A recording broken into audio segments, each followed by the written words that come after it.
안녕하세요. 저는 한때 모두가 부러워할 만한 공무원 부부였던 30살 후반의 여자입니다. 였던이라고 밝혔던 것처럼 지금은 이혼을 하고 딸과 둘이서 살아가고 있어요. 제 인생은 태어나는 순간부터 지금까지 한순간도 조용할 날이 없었던 것 같아요. 저는 어렸을 때 부모님이 돌아가셨고 돌봐줄 가족이 없어서 보육원에서 자랐어요. 보육원에서 지낸다고 학교 친구들이며 어른들이며 제게 손가락질도 하고 불쌍한 아이라며 안타까운 시선으로 바라보았지만 아랑곳하지 않았어요.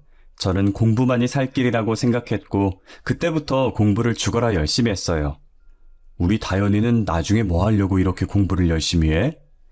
아직까진 딱히 하고 싶은 건 없는데 일단 해두는 거예요. 공부를 해야 월급 많이 주는 회사에 다닐 수 있으니까요. 돈 많이 벌어서 뭐 하게? 뭐 필요한 거라도 있는 거야? 저를 무시하는 사람들 코 납작하게 해주고 싶어요. 꼭 성공해서 돈도 많이 벌고 당당하게 살 거예요. 그래, 꼭 그런 날이 올 거야. 원장님이 우리 다현이 성공할 수 있게 매일 기도할게. 부모 없다고 혹은 돈 없다고 손가락질 당하는 각박한 세상 속에서 원장님은 유일한 제 편이었어요. 제가 공부에 집중할 수 있게 동생들을 조용히 시켜주시고 고3 땐 일부러 독방도 만들어주셨어요. 저는 원장님의 세심한 배려로 코피가 터지도록 열심히 공부를 해서 고등학교를 졸업하고 바로 공무원 시험에 합격을 했어요.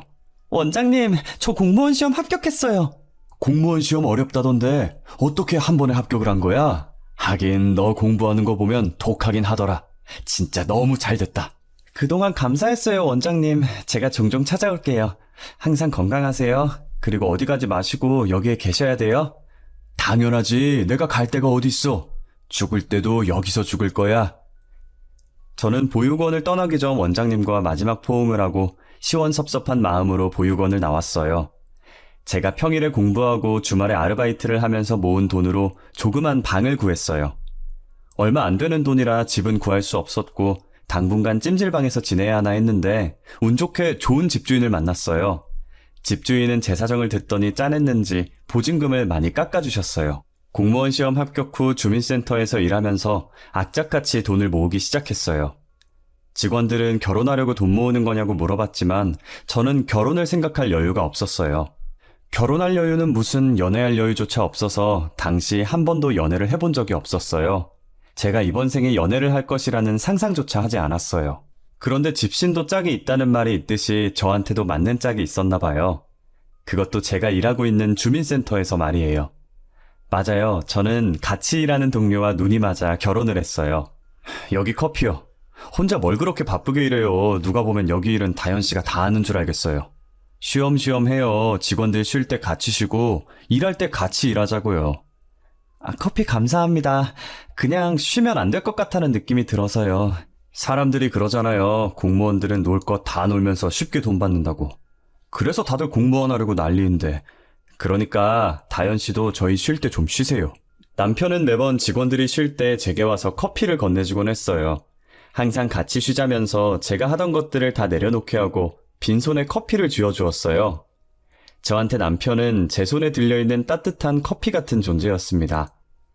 어느 순간부터 남편을 보면 가슴이 떨리더니 눈도 제대로 못 마주치겠더라고요. 남편은 제가 계속 허공을 보고 이야기하자 내 얼굴을 붙잡고 자신과 눈을 마주치게 하더라고요. 사람 눈을 보고 이야기해야지. 왜 계속 딴 곳을 보고 이야기해요? 제가 저기 있어요? 그런 게 아니라 너무 떨려서. 뭐라고요? 잘 안 들려요. 그렇게 작게 말하면 제가 어떻게 알아들어요. 다시 말해봐요. 방금 뭐라고 했어요? 지성 씨만 보면 떨린다고요. 됐어요? 저의 갑작스러운 고백에 남편은 아무 말도 못하고 제 얼굴을 잡은 채로 눈만 꿈뻑이더라고요. 그래도 직원들이 간식 사러 다 밖에 나가서 없는 상태라 제 고백을 들은 사람은 남편뿐이었어요. 타이밍 절묘하게 제가 고백을 하고 30초 뒤에 직원들이 우르르 들어오더라고요. 둘이 뭐해? 지성 씨는 왜 다현 씨 얼굴을 붙잡고 있어? 둘이 뭐야? 제 눈에 뭐가 들어가서 지성 씨가 불어주고 있었어요. 에이, 그런 거였어? 난 또 뭐 둘이 연애하는 줄 알았지. 둘이 되게 잘 어울려.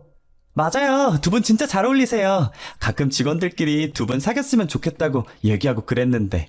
직원들의 말에 저희 둘은 빠르게 떨어졌고 각자 자리에서 일하는 척했어요. 그날은 어찌나 시간이 느리게 가던지 퇴근까지 2시간 남았는데 마치 2년이 남은 것 같았어요. 저는 퇴근 시간 되면 바로 튀어나가려고 10분 전에 미리 짐을 챙기고 있었어요. 그러다 퇴근 시간이 됐고 그대로 가방을 들고 뛰어나가려는데 남편이 뒤에서 부르더라고요. 저는 그대로 굳어서 대답도 안 하고 가만히 앞만 보고 서 있었어요. 뒤에서 누군가 다가오는 소리가 들렸고 남편이 제 옆으로 와서 멈추더라고요. 가만히 서서 뭐해요? 가요. 계속 여기 있을 거예요? 아, 네네. 가야죠. 그럼요. 저는 남편의 말에 어색하게 웃으면서 뒤를 따라갔어요. 남편을 따라 도착한 곳은 회사 근처에 있는 산책로였어요. 남편이 앞에 있는 벤치에 앉더니 자신 옆에 앉으라는 듯 손으로 옆자리를 툭툭 치더라고요. 괜히 민망하기도 하고 어색하기도 해서 쭈뼛거리면서 남편 옆에 앉았어요. 저 좋아한다고 고백할 땐 언제고 왜 갑자기 저를 피해요? 제가 언제요? 저 좋다고 고백한 적은 없었거든요. 피한 적은 더더욱 없고요. 나보면 떨리는 게 좋아하는 거 아닌가? 그럼 저 싫어해요? 아니요, 누가 싫어한대요. 그냥 고백한 건 아니라는 거지. 저는 다현 씨가 너무 좋은데. 사실 아까 다현 씨가 떨린다고 했을 때 저도 떨렸어요. 다현 씨 얼굴 잡을 때 제 손 떨리는 거 안 느껴졌어요? 제가 더 떨어서 몰랐어요. 저 다현 씨 좋아해요. 그래서 계속 다현 씨 챙겼던 거고요. 괜찮으면 저랑 사귈래요? 싫다고 거절하면 어쩔 수 없고요. 싫은 거 아니라니까 자꾸 그러네. 저도 지성 씨 좋아해요. 저는 괜히 흙을 발로 차면서 남편의 고백을 받아주었고 그렇게 사내 연애로 발전하게 되었어요. 저희는 연애하면서 한 번도 싸운 적이 없었고 3년 정도 연애를 하다가 결혼을 했어요. 제가 부모님이 없으니 상견례는 하지 않았고 남편 부모님께 인사드린 게 다예요. 시부모님은 처음 봤을 때부터 되게 따뜻하고 좋은 분이셨어요. 신혼여행을 다녀와서 인사를 드리러 갔을 때 제 친부모처럼 느껴질 만큼 저를 따뜻하게 대해주셨어요. 저희가 도착했다는 소식에 시부모님께서 버선발로 달려나와서 저를 안아주셨죠. 아이고, 우리 며느리 왔어? 신혼여행은 재밌었고? 네, 너무 재밌었어요. 어머님, 아버님도 오시면 좋았을 텐데 다음에 저희 휴가 때 같이 가요. 가보시면 분명히 어머님, 아버님께서도 좋아하실 거예요. 그래. 다음에 우리 꼭 같이 가자꾸나? 어여 들어와. 춥지? 우리 며느리 춥겠다. 얼른 들어와. 옷을 왜 이렇게 얇게 입고 왔어? 엄마, 아빠, 나도 여기 있거든? 누가 보면 다현이가 엄마 딸인 줄 알겠어. 그래, 다현이가 내 딸이야. 어쩔래? 얼른 들어와. 내가 밥 해놨으니까. 저는 그런 시부모님을 저희 부모님이라고 생각하고 남편보다 더 효도하면서 행복하게 살았어요. 시어머니는 애교 많은 저를 좋아해 주시고 시아버지도 아들인 남편보다 저를 더 좋아하셨어요. 호칭도 며느리에서 딸로 바뀌었고 저도 어머님 아버님에서 엄마 아빠라고 바뀔 정도로 잘 지냈어요. 시집살이도 전혀 없었고 오히려 시어머니께서 자처해서 며느리살이를 하셨어요. 그렇다고 제가 막 어머님을 부려먹는다는 건 아니고 퇴근 시간 다 와갈 때 저희 신혼집에 오셔서 밥도 해주시고 제가 밥 먹는 동안에 집안일도 해주셨어요. 제가 하겠다고 하지 말라면서 시어머니를 말렸지만 도저히 말릴 수가 없었어요. 이렇듯 제 결혼 생활에는 아무 문제가 없어 보이지만 딱 하나 저희 남편이 문제였어요. 한없이 다정했던 남편은 결혼한 지 불과 석 달 만에 본성을 드러내기 시작했습니다. 남편은 쥐꼬리만한 공무원 월급을 가정이 아닌 오직 자신을 위해 썼어요. 예를 들면 운동을 시작했다면서 200만 원 넘게 돈을 들여서 신혼집을 헬스장으로 만들어버렸고 매달 나오는 상여금으로 운동용품과 운동화, 영양제 등등 전부 남편 본인을 위해서만 썼어요. 남편의 선물은 애초에 바라지도 않았고 생활비라도 보탰으면 했지만 한 번도 생활비를 보탠 적이 없어요. 저는 답답한 마음에 시댁에 찾아가 하소연하듯이 어머님께 쏟아냈어요. 어머님, 오빠가 지금까지 살면서 생활비를 낸 적이 없어요. 항상 제 월급으로 생활하고 오빠는 쓰잘데기 없는 물건만 사면서 돈 낭비하고 있고. 내가 미안하다. 사실은 아들이 고등학생 때부터 사고치고 다녔었어. 그래도 뒤늦게 정신 차려서 공부하려고 하던데 이미 대학은 못 가는 성적이라 우리가 공무원 시험이라도 준비해보라고 했었거든. 아, 그랬어요? 에휴, 말도 마라. 공무원도 우리가 3년 동안 뼈 빠지게 뒷바라지해서 겨우 된 거니까. 철없는 우리 아들을 아무 죄 없는 너한테 맡긴 것 같아서 나는 너만 보면 늘 너무 미안해. 알고 보니 남편은 고등학생 때부터 사고를 무지막지하게 치고 다녔었더라고요. 고3 때 뒤늦게 정신 차려서 공부하겠다고 하는 바람에 이미 대학은 못 가는 성적이고 공무원이라도 하라면서 시부모님이 남편 공무원 준비를 열심히 도와주셨대요. 정신 차리고 직장도 잘 다니길래 결혼하고 나서는 더 잘 살 줄 알았는데 어떻게 다시 예전으로 돌아갔냐며 어머님도 한숨을 쉬시더라고요. 시어머니는 제게 몇 번이나 미안하다고 면목이 없다고 하셨어요. 이게 어머님 잘못은 아니니까 미안해하지 말라고 했죠. 내가 미안하다는 말밖에 할 말이 없구나. 너를 볼 면목이 없어. 미안해하지 마세요. 어머님이 잘못하신 것도 아니잖아요. 어머님, 저희 어머니 집 근처로 이사하면 어떨까요? 우리 집 근처로? 왜? 마음 같아선 어머니랑 같이 살고 싶은데 어머님이 저희 신경 쓰신다고 피곤해하실 것 같아서 근처에 이사와서 어머님, 아버님 자주 뵙고 쉬는 날엔 맛있는 것도 먹으러 다니고 하려고요. 그래, 그렇게 해. 나는 너 자주 볼 수 있어서 좋아. 솔직히 지금 집은 우리 집이랑 멀긴 했어, 그지? 저는 시부모님이 너무 좋아서 원래 살고 있던 신혼집을 팔고 대출을 조금 받아서 시댁 근처로 신혼집을 옮겼어요. 저희가 이사 오니 시부모님께서 너무 좋아하시더라고요. 멀리 있어도 자주 만났지만 이젠 걸어서 3분밖에 걸리지 않으니 더 자주 만나게 됐어요. 부모님이랑 자주 만나다 보니 남편도 연애 시절 때처럼 다시 돌아가는 것 같더라고요. 부모님께 잔소리 안 들으려고 행동을 조심하는 게 눈에 보였어요. 저희는 신혼을 즐기다 1년 만에 딸을 임신하게 되었어요. 시부모님은 아들보다 오히려 애교 많은 딸이 좋다고 너무 행복해 하셨어요. 저희 딸이 태어나길 저보다 더 기대하고 기다리셨어요. 그렇게 행복만 넘칠 줄 알았던 저희에게도 큰 불행이 닥치고 말았어요. 제가 출산도 하기 전에 시부모님께서 끔찍한 사고를 당하시게 된 거였죠. 제가 여느 때처럼 일을 하다가 안부 전화 드리려고 아버님께 전화를 했는데 모르는 남자가 다급하게 전화를 받더라고요. 누구신데 저희 아버님 전화를 받으시죠? 저는 구급대원입니다. 지금 아버님께서 사고를 당해 많이 다치셔서 이송 중입니다. 땡땡 대학병원으로 가고 있는데 바로 오실 수 있으십니까? 사고라니요? 무슨 사고요? 잠시만요. 제가 바로 갈게요. 저는 지갑만 챙겨서 근무지 앞에 서 있던 택시를 타고 급하게 병원으로 향했어요. 제발 별일 없으시라고, 도착했을 때 깨어 계시라고 택시 안에서 얼마나 기도를 했는지 몰라요. 손으로 허벅지를 얼마나 쳤는지 나중에 보니까 허벅지에 멍이 들었을 정도였어요. 제가 급해 보이니 택시기사님이 고맙게도 엄청 빠르게 달려주시더라고요. 저는 택시에서 내리자마자 아버님을 찾으려고 무거운 몸으로 응급실 여기저기를 돌아다녔어요. 아버님이 보이지 않아서 아무 간호사나 붙잡고 물어보려고 하는데 응급실 문이 열리면서 누군가가 심폐소생술을 받으며 들어오고 있는 거예요. 그 뒤에 들어온 사람은 사망했는지 흰 천이 덮인 채로 들어오고 있었고요. 혹시나 아버님이지 않을까 다가갔는데 심폐소생술을 받고 있으신 분이 아버님이시더라고요. 저는 소리를 지르며 같이 들어온 구급대원을 붙잡고 어떻게 된 건지 물어봤어요. 이게 어떻게 된 거예요? 저희 아버님이 왜 이러는 거예요, 네? 고속도로에서 사고가 났어요. 트럭이 옆 차선에서 끼어드는 바람에 사고가 났는데 어머님께서는 그 자리에서 바로 사망하셨고 아버님께서는 아직 숨이 붙어 계시지만 위험한 상태예요. 네? 누가 사망했다고요? 어머님이요? 저희 어머님 말씀하시는 거예요? 네, 트럭이 급하게 꺾는 바람에 조수석에 앉으신 분께서 제일 피해를 입으셨어요. 그럼 저희 어머님은 지금 어디에 계세요? 그게 지금 바로 뒤에...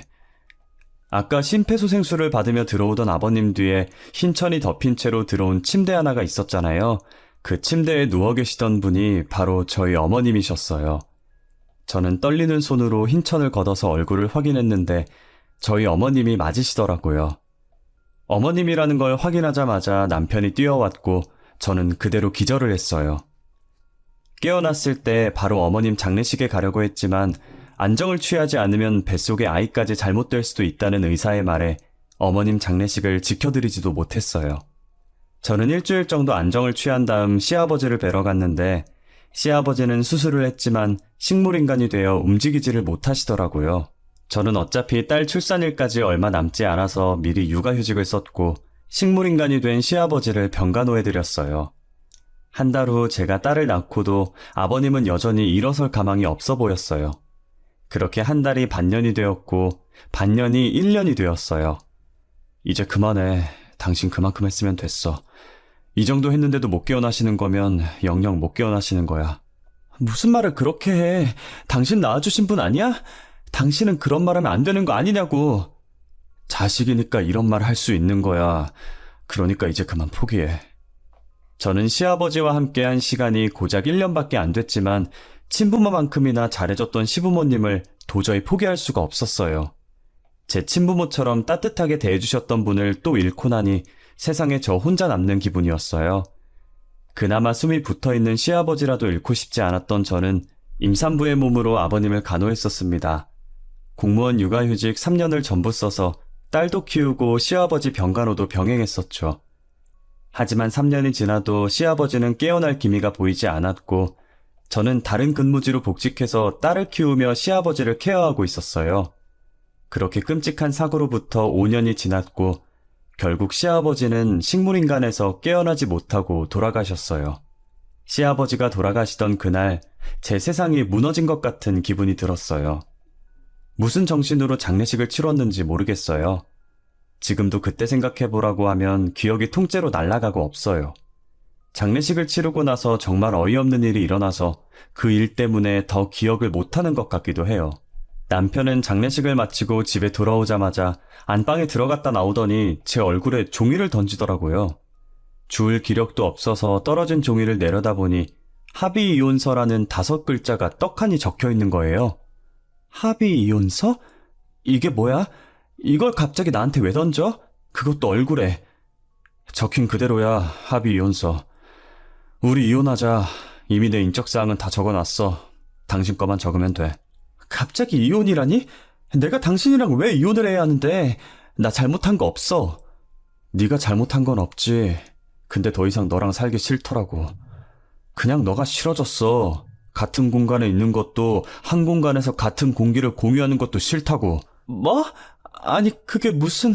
네 성격에 질렸어. 성격뿐인 줄 알아? 너 저기 가서 거울 좀 봐봐. 네 지금 모습을 보라고.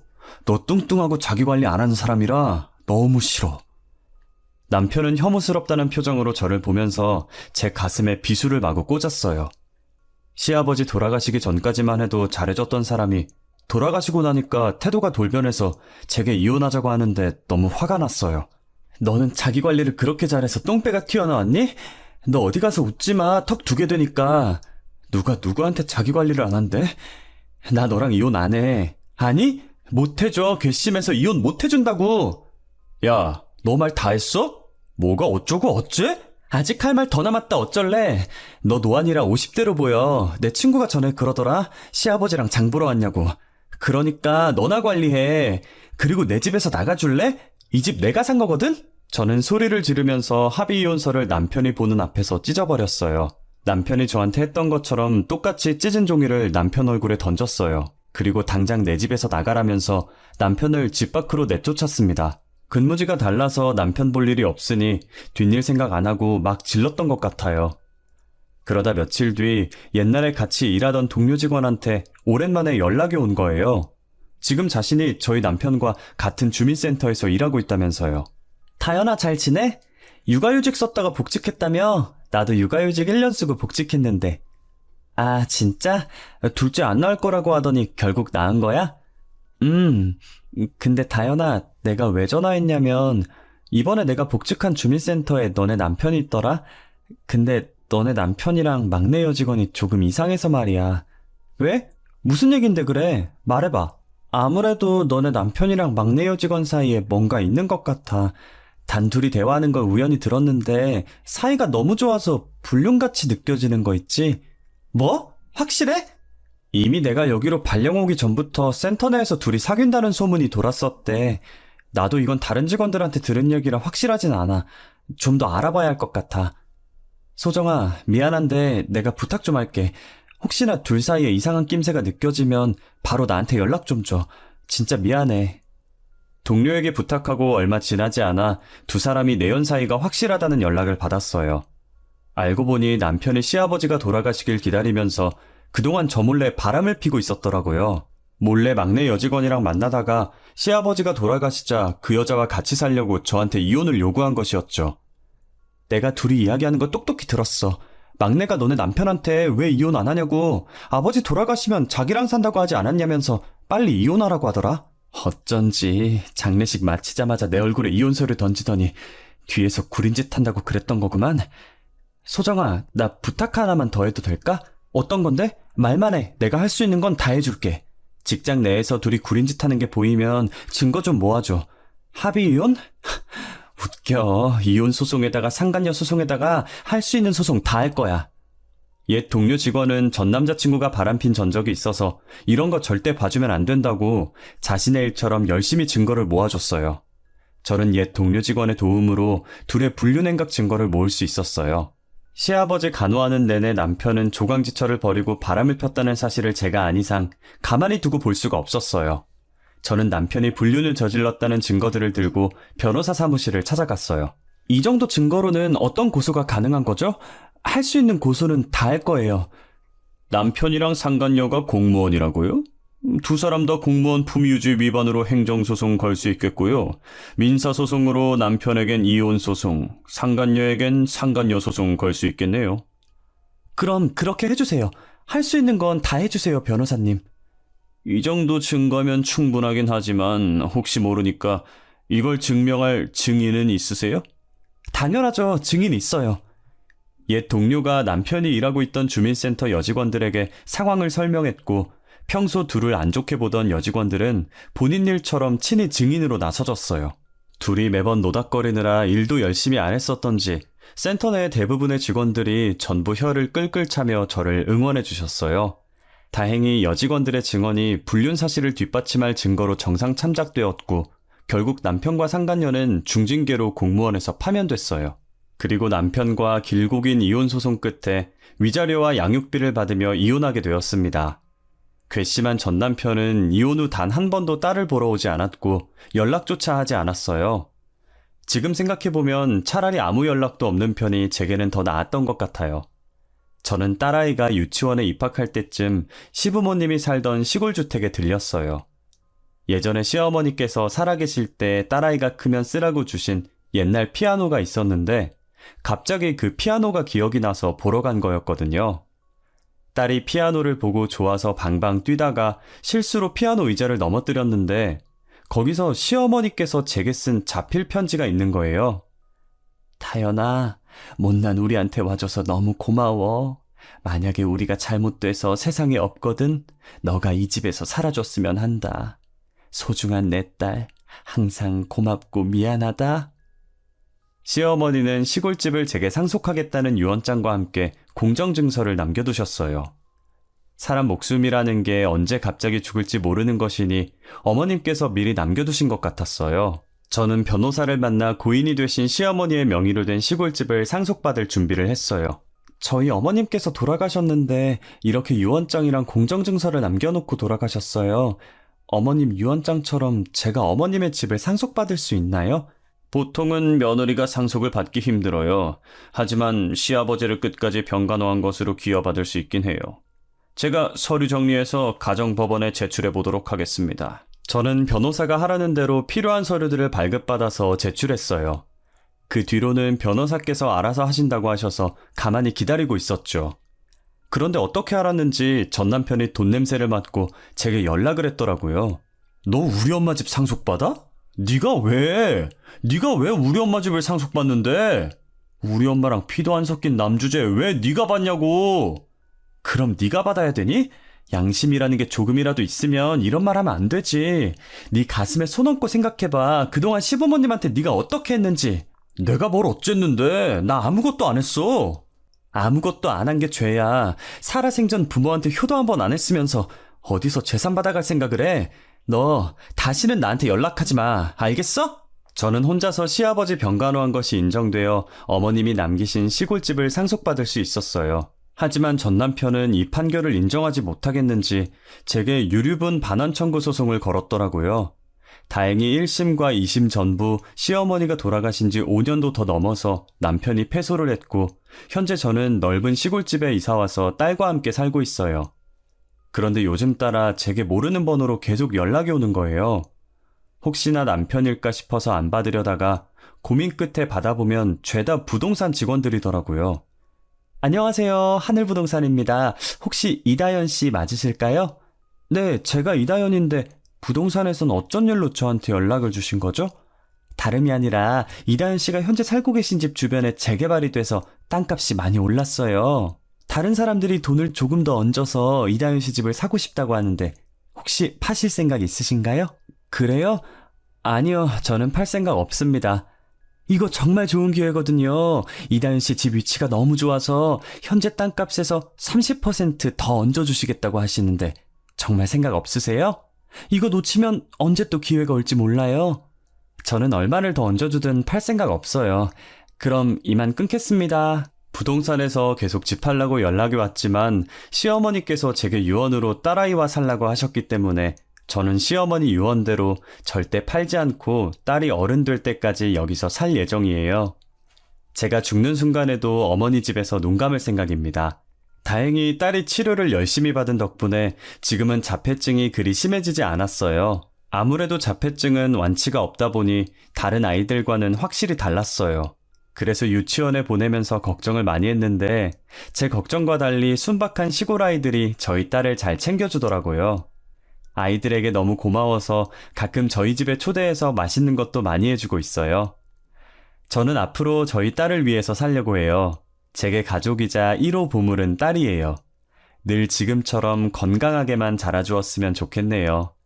여기까지가 제 사연입니다. 들어주셔서 감사합니다.